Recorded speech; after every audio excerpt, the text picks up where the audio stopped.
తెలంగాణ ప్రభుత్వానికి మద్యం సరఫరా చేయడంలో ఉన్న ధ్యాస యూరియా సరఫరా చేయడంలో లేదంటూ మండిపడ్డారు రైతులు. సిద్దిపేట జిల్లా అల్వాల గ్రామంలో రైతు వేదిక దగ్గర యూరియా కోసం రైతులు క్యూ కట్టారు. పాస్బుక్లు క్యూ లైన్లో పెట్టి ఉదయం నుంచి తిండి తిప్పలు లేకుండా పడిగాపులు కాశారు. యూరియా దొరకని రైతులు అధికారులను రైతు వేదికలోనే బంధించి నిరసనకు దిగారు. దీంతో కాసేపు ఉద్రిక్తత చోటు చేసుకుంది. పోలీసులు రైతులకు మధ్య వాగ్వాదం కూడా జరిగింది. CM Revanth Reddy down down అంటూ అన్నదాతలు నినాదాలు చేశారు.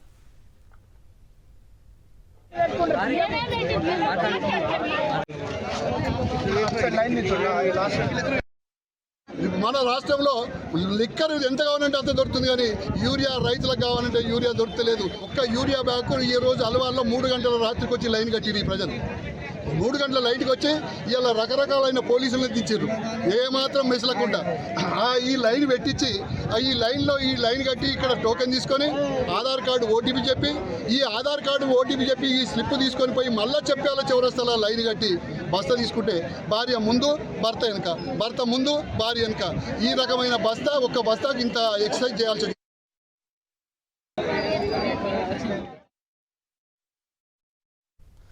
దీనికి సంబంధించి పూర్తి డీటెయిల్స్ మా కరెస్పాండెంట్ విష్ణు మనకి ఫోన్ లైన్లో అందిస్తారు. విష్ణు, డీటెయిల్స్ అంటే రైతులు యూరియా అందక పడిగాపులు కాస్తూ ఇబ్బందులు పడుతున్న పరిస్థితి కనిపిస్తుంది. ఇన్ఫర్మేషన్ ఏంటి? ఆందోళనతో ఉమ్మడి మెదక్ జిల్లా అట్టుడుతుందని చెప్పవచ్చు. నిత్య నిరసనతో రోడ్లన్నీ కూడా దిగ్బంధం గురవుతా ఉన్నాయి. ప్రధానంగా మెదక్ జిల్లాలో ఎక్కువ శాతము ఏదైతే వ్యవసాయ అనుబంధిత రంగాల్లో రైతులందరూ కూడా అటు ఉనాస పంటలు వేసిన నేపథ్యంలో యూరియా కొరత తీవ్రంగా వేధిస్తా ఉంది. ఎప్పుడో అప్పుడు వస్తున్న ఒక్క లారీ కోసం రైతులందరూ కూడా పెద్ద ఎత్తున క్యూ లైన్లో కలుస్తున్నారు. ప్రస్తుతం ఈ విషయాన్ని కనుక చూసుకుంటే ఏదైతే దుబ్బాక నియోజకవర్గము మిరుదొడ్డి మండలం అల్వాల్ గ్రామంలో గత 2 రోజులుగా కూడా రైతన్నలందరూ కూడా ఆగ్రో సెంటర్ దగ్గర పడిగాపులు కాస్తా ఉన్నారు. పాస్బుక్లు అన్నింటినీ కూడా జిరాక్స్ తీసుకొని వచ్చి పెడతా ఉన్నారు.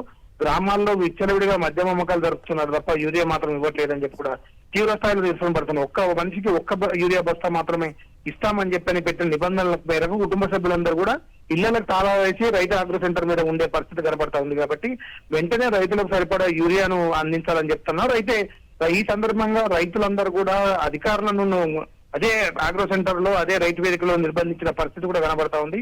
ఈ సందర్భంగా పోలీసులకు రైతులకు కూడా తీవ్ర పెద్ద ఎత్తున ఆగ్రహాలు పోలీసులు సంధానించడం కోసం ప్రయత్నం చేసినప్పుడు కూడా గత 3 రోజులుగా ఆగ్రో సెంటర్ దగ్గరనే ఉంటున్న మాకు ఒక్క బస్తా ఎరిగిపోవడం కోసం ఏంటి ఇబ్బంది అని చెప్పని కూడా నిలదీస్తా ఉన్నారు. గత ప్రభుత్వంలో లేని అంశం ఈ ప్రభుత్వంలో యూరియా కొరత ఎందుకు ఉంటుందని కూడా నిలదీస్తున్న పరిస్థితి కనబడతా ఉన్నది. మొత్తంగా కనుక చూసుకుంటే ఉమ్మడి మెదక్ జిల్లాలో యూరియా కొరతతో మాత్రం రైతులందరూ కూడా రోడ్డు మీదకి వచ్చే పరిస్థితి కనబడతా ఉన్నది. Right, thank you Vishnu. Line